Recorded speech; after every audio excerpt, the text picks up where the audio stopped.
Tole nagaa fayyaanni hararri jaalalli waaqayyoo hunduma keessaniif haa baay'atu amantii fi qomoodhaan oduu waliin qoonni akkam jirtu nagaa keessanii anis nagaa kooti galata gooftaa baga nagaa taatanii biliis har'a waan tokko sirrakkisuu dhufeen har'a gargaarsa keessanan barbaada waan tokko na gargaaraa rakkadhee na gargaaraa jedheetu fuula keessan dura dhufee gargaarsa isin kadhadheetu hin beeku egaa har'a immoo dhimmichi dhimma ulfaataa dhimmichi baay'ee waan natti ulfaatee fi fuula keessan dura dhufee tanan jira gargaarsa keessanan barbaada. Biliis obboloota ko sagalee kana hanga dhumaatti dhageeffadhaatu sagalee kana koppiliingii sheer godhaatu dhimma ilaallatu biraatiin nuuf ga'an isiniin jedha obboloota ko. Amantaa musliimaa ortodoksiidha kiristaana otoo hin jennu obboloota ko lammiidhaaf qoricha walaa gargaaru waliif haa dhaabbannu obboloota ko gammachuu keessatti qofa miti yeroo gaddaas waliif haa dhaabbannu waliif haa birmannuun isiniin jedha obboloota ko tole obboleettii keenya suura ishee asirratti argitan kuni maqaa ishee Masarat Naggasee jedhamti. Masarat Naggasaa jedhamti dhalattuu godina Shawaa Lixaa Aanaa Jalduuti bakki dhaloota ishee Shukuteedha. Egaa obboleettiin keenya kun akkuma koof akkuma kee maatii koon jijjiira ofan jijjiira jetteetu gara biyya Saawudii dhuftee jirti. Erga gara biyya Saawudii dhuftee ji'a 9 guuttee jirti. Haa ta'uyyuu malee egaa obboloota koo biyya ormaa kana keessatti mana gaariittis nama qaba mana hamaattis nama qaba. Egaa carraan obboleettii kana iddoon taane ishee ga'eetu maatiin isheen biraa hojjettu mindaa ji'a 9 utuu hin kenniniif akkasumatti hojjechaa turte obboloota koo wanta nuti itti dadhabne tokko wanta itti dadhaban tokko namni yeroo har'a dadhabu borutti boqochuuf argateetu itti boqochuuf itti haara galfachuu fi obboleettiin kun dadhabbii malee isa dadhabdeetti boqochuu waan dadhabdeef miindashii qabeenya ishee waan laatamuu fi didee fi obboleettiin kun gara biirootti dawwalatteetu gara biiroo akkan qorannoo yookaan namoota irraa dhagayetti biiroo dhaqxeetii achi maatiin kun maatii kanatti dawwalaniitu maatii kana yeroo gaafatamaaf kennuu fi diddee yeroo jedhaniinitti in kenninaa fi jedhaniitu in kenninaa fi ji'a ishee kanan dabarsinu in kenninaa fi ishee in jaalannakoof biraa baasnu obba akka ishiin nu biraa deemtu in barbaannu jedhaniitu maatiin kun warra biirootti mani. Egaa biiroonis akka kanaa in beektu biiroon nama gargaaran hin jiru biiroon yeroo ammaa kana dhugaa dubbachuudhaaf baay'ee ulfaataa jechuudha waaqumti inni nagaadhaan nama baase.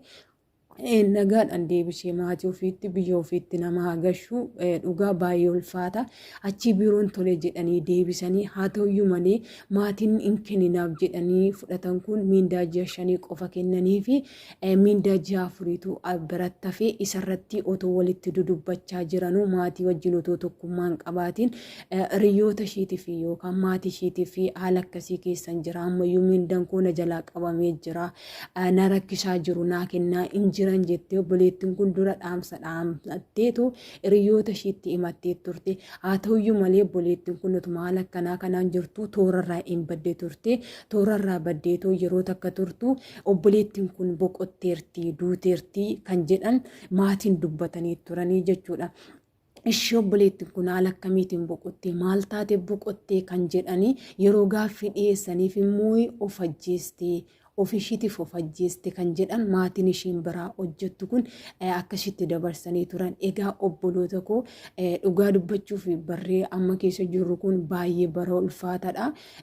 Namni lubbuu ofiitti akka kanatti si faradaa namni haadha qabu namni abbaa qabu akka kanatti murteesse ani akkaan yeroon itti yaadutti dhugaa dubbachuuf sila yaa'ee fi ciqiqiin maatii kana gidduu jiruu fi maatiluma kanatu rakkoo irraan ga'een tayyaada jechuudha. Maaliif isaan nuti fayyaa qabaachuun keenya yoo duunes yoo jiraannes isaaniif homaa faayidaa yoomaa waan tokko jechuudha ittiin dhaga'amu isaanitti jechuudha dhugaa dubbachuudhaa fi egaa obboleettiin keenya kun erga boqottee akkan dhagayeettu ji'a tokko darbee tanan jira jechuudha erga obboleettiin kun boqottee jedhanii ji'a tokko darbeera amma yoonaa kanatti reeffi micayyoo kanaa bakka jiru hin himamne hin beekamne maatiin reeffa ishee nuu gashaa duute jenneetoo hin awwaallanne jirti jenneetoo hafuura ishee hin dhageenye jedhaniitu maatiin baay'ee rakkachaa baay'ee bu'aa jiru. Oromoo koo nu gargaarayi adaraa reeffa mucayyoo keenya nuuf gashaa'ii hin awwaallanna duuteerti jennee awwaallanna kan jedhani maatiin ishii bu'aa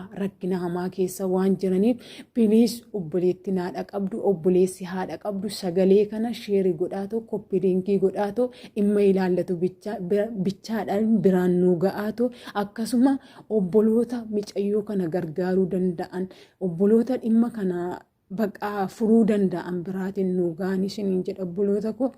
Akkatti baakan beeku malee akkatti galan hin beekanii waaqayyo gooftaan inni maatii keessan bira biyya keessan bira nagaadha isin baasee nagaadhaan isin haa gashuun isiniin jedha. Piliis sagalee kana sheerii koppiliinkii godha laayikiin barbaadu koomentii keessan hin barbaadu gargaarsa keessan qofan barbaada obboloota koo.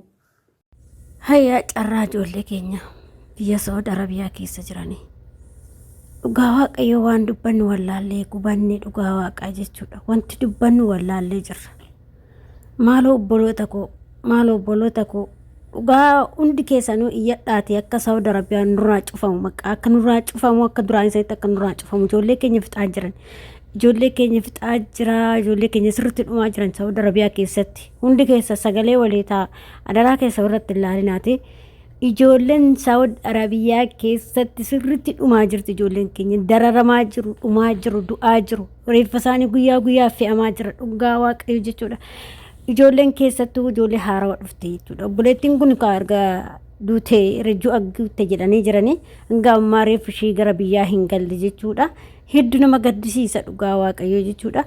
Obboleewwan koo adaraa keessan hundumti keessaniyyuu viidiyoo laaltan hunda sheerii godhaati adaraan dhimma wanti kun ilaallatu akkasuma nama gargaaree biyyatti reeffa mucayyoo kanaa galchu hundum keessanuu gahee keessan bahaa boru anarras maaltu gaa jettanii yaaduu qabdanii haatiif abbaan ra'anii jirti jedhaniin awwaalannee jirti jedhanii hin gallee fi duuti jedhaniin awwaalanne jechuudha nama gaddisiisa.